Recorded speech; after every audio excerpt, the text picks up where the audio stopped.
Bonjour à tous, je suis Olivier Bachelet, je suis enseignant en droit pénal et en procédure pénale dans le cadre de la prépa ISP, tout particulièrement pour ce qui concerne la formation destinée aux candidats à l'examen d'entrée au CRFPA. Je suis par ailleurs magistrat de l'ordre judiciaire, président de chambre correctionnelle. L'objet de cette vidéo est d'évoquer rapidement les grandes lignes de correction de l'épreuve de droit pénal qui est tombée en 2020 dans le cadre donc de des examens, enfin des épreuves relatives à l'examen d'entrée au CRFPA. L'objet de cette vidéo n'est pas de vous donner une correction totalement exhaustive de cette épreuve. Évidemment, ce n'est absolument pas envisageable sur un format de 15 minutes. Cette épreuve exhaustive, elle est réservée aux étudiants qui suivent notre préparation, sachant que la vidéo de correction exhaustive sur cette épreuve fait plus d'1 heure et donc elle est accessible à nos élèves. Ici, l'objet va être de traiter rapidement les points saillants qu'il fallait absolument voir à la lecture de l'énoncé, et puis les pièges les pièges méthodologiques en particulier, dans lesquels il fallait absolument éviter de tomber. De manière générale, il faut bien constater que cette épreuve de droit pénal en 2020 était une épreuve difficile. On ne va pas se le cacher, c'était une épreuve difficile au regard d'abord de la longueur de l'énoncé, qui prenait du temps à lire, et donc à traiter dans son intégralité, notamment s'agissant du rôle de chacun des protagonistes, du temps à lire, et puis du temps également à envisager au prisme des différentes qualifications juridiques que cet énoncé nous amenait à traiter.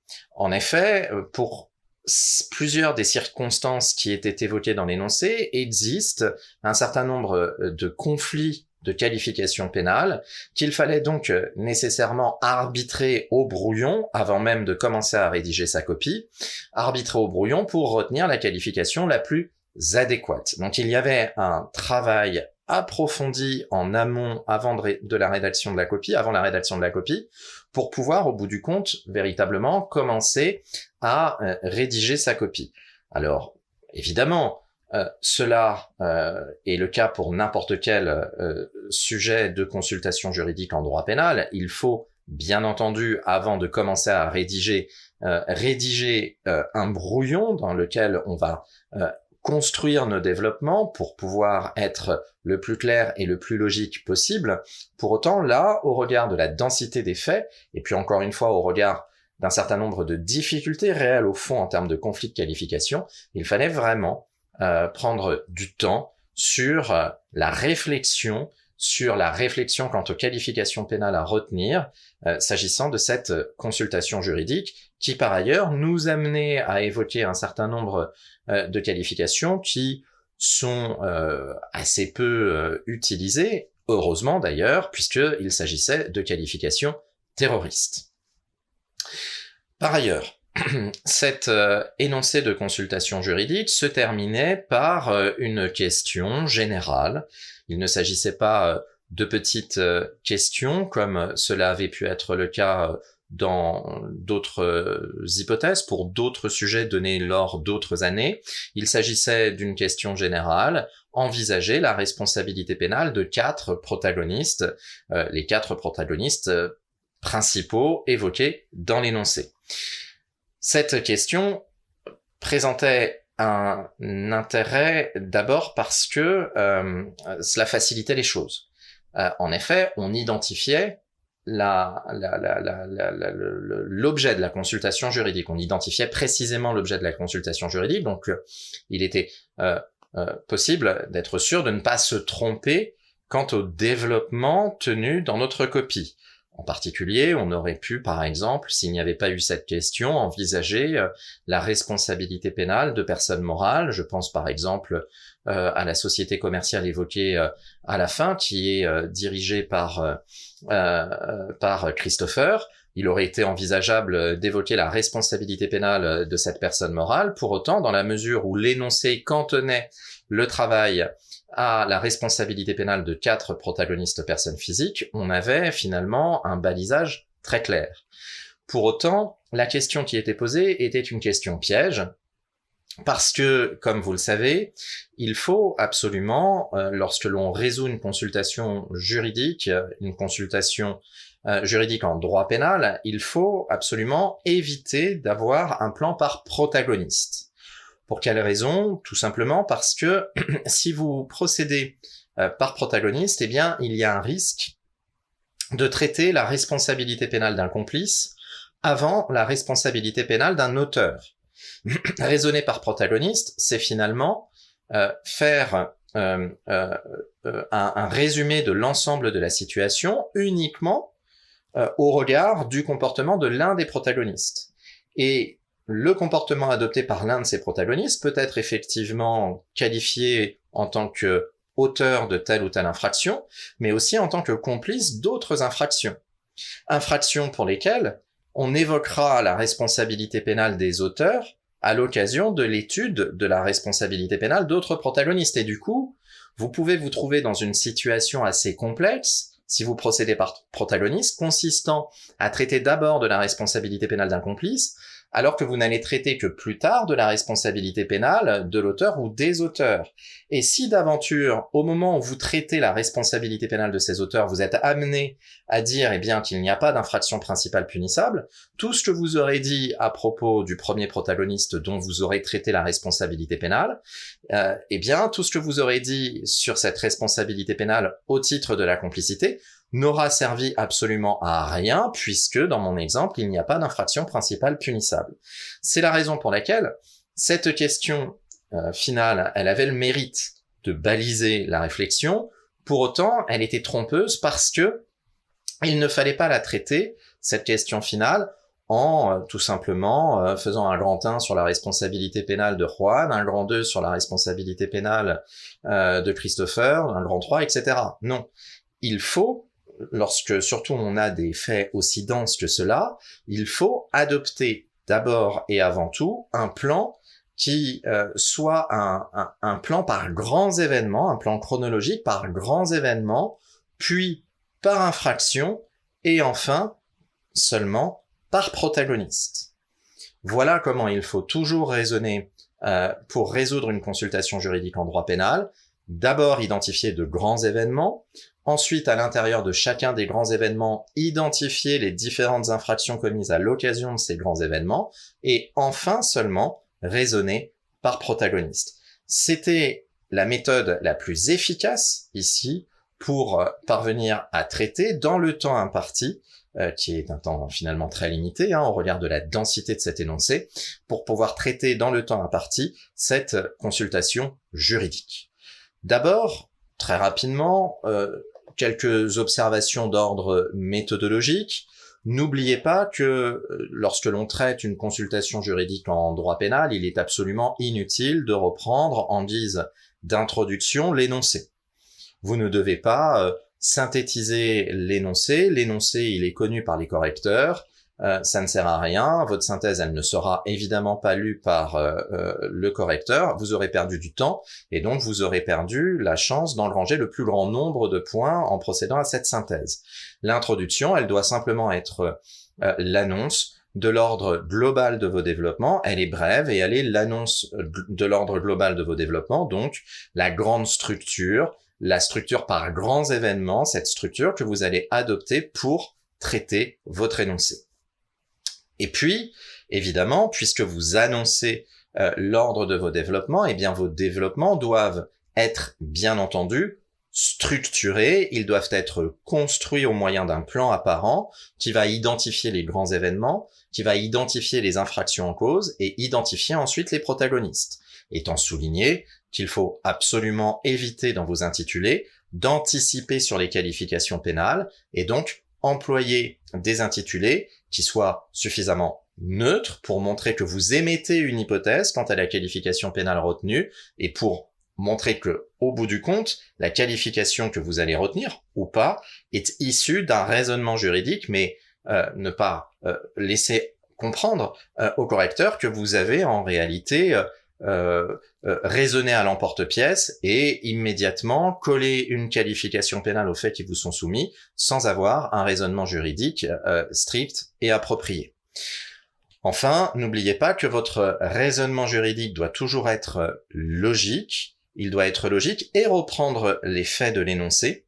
En effet, l'énoncé, il ne doit pas être synthétisé en introduction, c'est inutile. En revanche, les faits de l'énoncé doivent être systématiquement repris à l'intérieur de vos développements pour pouvoir justifier les solutions que vous allez apporter en termes de responsabilité pénale ou au contraire, à l'inverse, en termes d'exclusion de la responsabilité pénale, étant souligné que en droit pénal, le raisonnement est toujours le même. C'est un raisonnement qui est en triptyque. C'est l'expression que j'ai l'habitude d'employer pour montrer à mes élèves comment travailler une consultation juridique en droit pénal. Le raisonnement en triptyque qui consiste à traiter d'abord la caractérisation de l'infraction qui désigne en réalité la réunion des éléments constitutifs de l'infraction, l'élément légal, l'élément matériel, l'élément moral.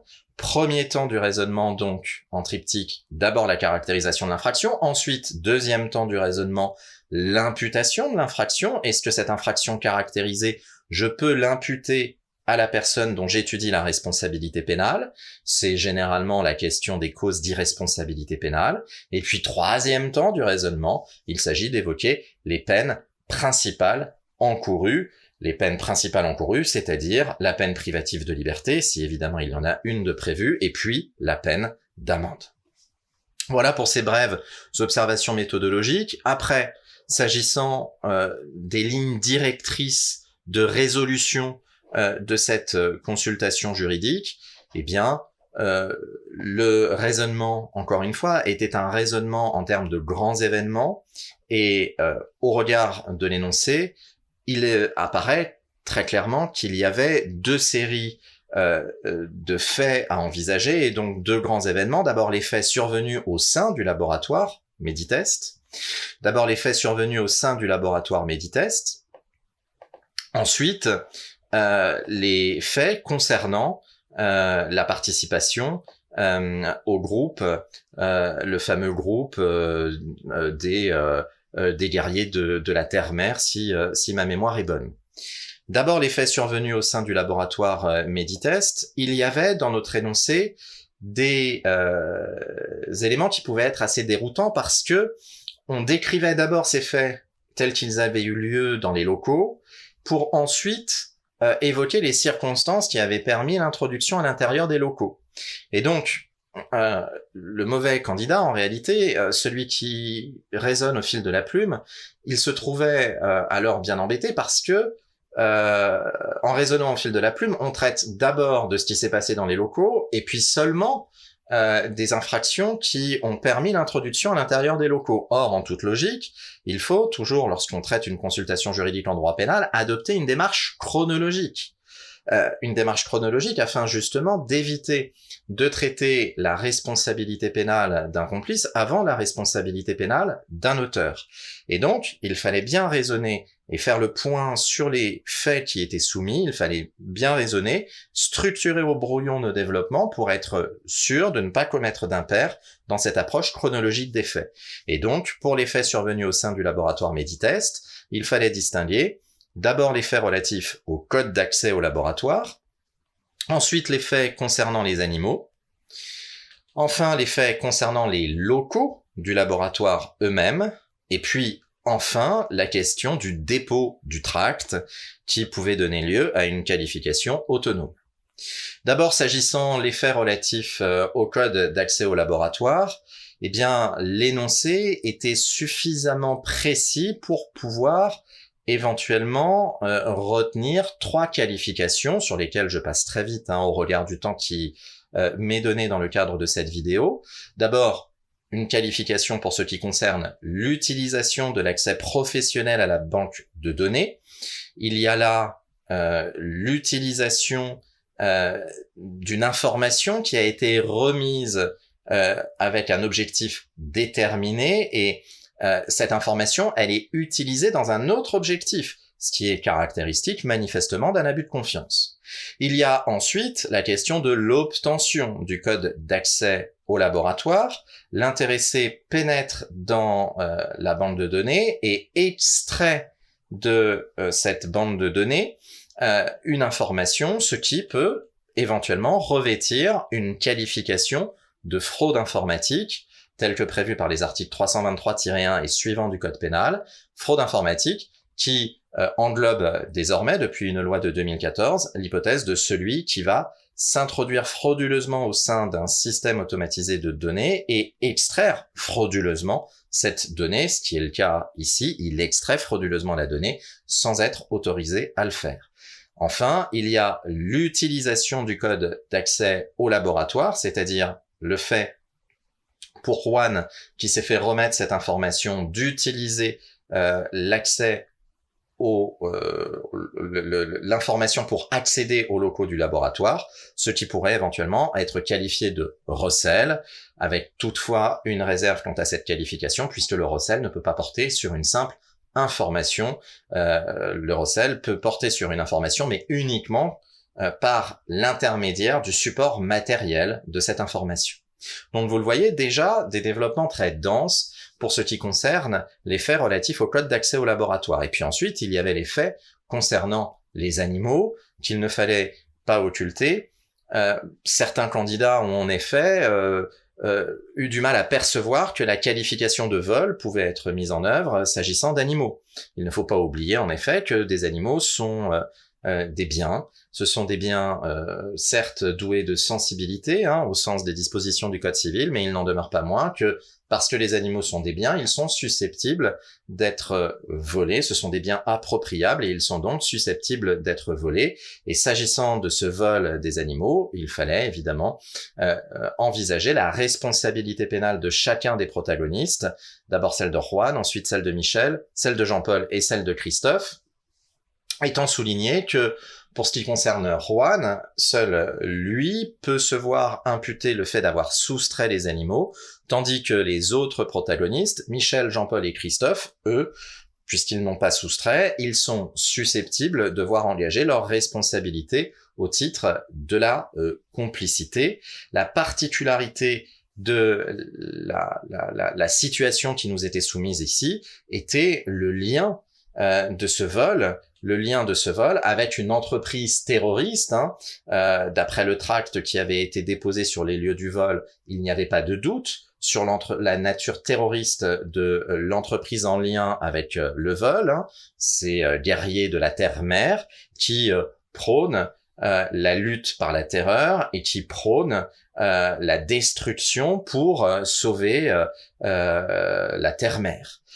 Il fallait donc ici évoquer une qualification de vol à finalité terroriste pour ce qui concerne Juan, et puis envisager l'éventuelle qualification de complicité à l'égard des trois autres protagonistes qui n'allaient pas toujours de soi au regard des faits et en particulier au regard de l'élément moral.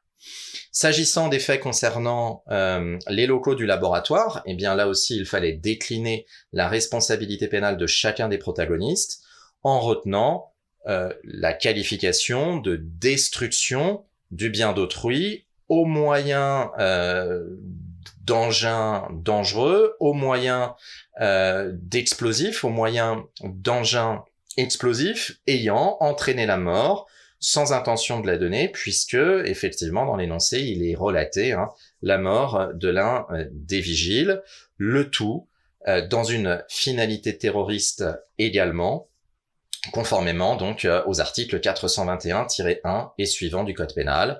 Et là aussi, il fallait décliner la responsabilité pénale de chacun des protagonistes, Juan en tant qu'auteur et puis les autres en tant qu'éventuels complices.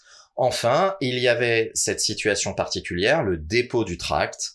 Le dépôt du tract qui appelle à la lutte armée, qui appelle à la destruction pour sauver la terre-mer. Ce tract peut tout à fait recevoir une qualification pénale d'infraction terroriste autonome. Il peut s'agir d'une apologie du terrorisme au regard du caractère public de ce tract, ou bien l'on peut également envisager une qualification de provocation au terrorisme, deux qualifications qui font encourir les mêmes peines et qui pouvaient parfaitement être envisagées ici. Quant aux faits en lien avec le site web du groupe, eh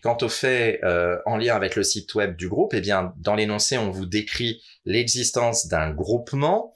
On vous décrit donc ces guerriers de la terre-mer qui ont cet objectif de protection de l'écosystème au moyen de la lutte armée. On explique dans l'énoncé finalement qu'il n'y a pas que ce qui s'est passé à Méditest qui est projeté par ce groupe. Bien au contraire, il y a des actions qui ont déjà eu lieu d'après les termes de l'énoncé, et puis des actions à venir, de sorte que la participation au groupe devait être envisagée de manière autonome au prisme d'une qualification d'association de malfaiteurs terroristes. Association de malfaiteurs terroristes, avec évidemment la nuance à opérer au regard de l'élément moral pour ce qui concerne le caractère criminel ou non de cette association de malfaiteurs terroristes, puisque vous le savez, désormais, au regard des articles 421-1 et suivants du Code pénal, il y a une distinction à opérer entre l'association de malfaiteurs terroristes délictuels et l'association de malfaiteurs terroristes criminels qui a pour objet, en particulier, de porter atteinte à la vie, à l'intégrité physique des personnes, ce qui était le cas ici. Et puis, il y avait finalement d'autres qualifications beaucoup plus habituelles et beaucoup plus commodes à manipuler. Qualification concernant le versement des cotisations, qualification concernant le transfert des cotisations aux îles Vierges. Pour ce qui concerne le versement des cotisations, eh bien, l'énoncé fait état d'un certain nombre de manœuvres frauduleuses réalisées par Christopher M. sur le site internet du groupe afin d'obtenir le versement de cotisations en échange de prestations qui ne seront jamais fournies, ce qui est évidemment est évocateur du délit d'escroquerie, qualification d'escroquerie qui était tout à fait appropriée ici. Et puis enfin, il y avait la description du transfert de ces cotisations vers les îles Vierges. Ce transfert de cotisations renvoyait d'ailleurs à un énoncé précédent qui avait pu être donné dans le cadre également de l'épreuve nationale de droit pénal pour l'entrée au CRFPA. Il s'agissait ici d'évoquer une qualification de blanchiment prévue par l'article 324-1 du Code pénal. Et pour finir, comme d'habitude, s'agissant de la résolution d'une consultation juridique en droit pénal, il fallait s'attacher à envisager les concours d'infraction, puisque l'on était en présence d'infractions, d'une pluralité d'infractions commises par des individus sans qu'il y ait une condamnation définitive concernant l'une de ces infractions.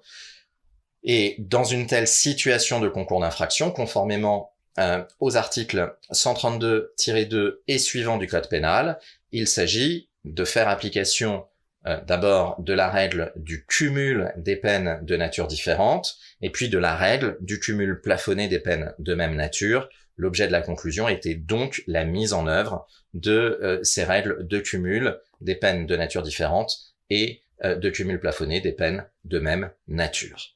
Voilà pour ces grandes lignes de résolution de la consultation juridique 2020 en droit pénal pour l'examen d'entrée au CRFPA. J'espère que ces grandes lignes vous seront utiles. Quoi qu'il en soit, une correction complète de plus d'1 heure vous attend dans le cadre de notre préparation. À bientôt. Merci.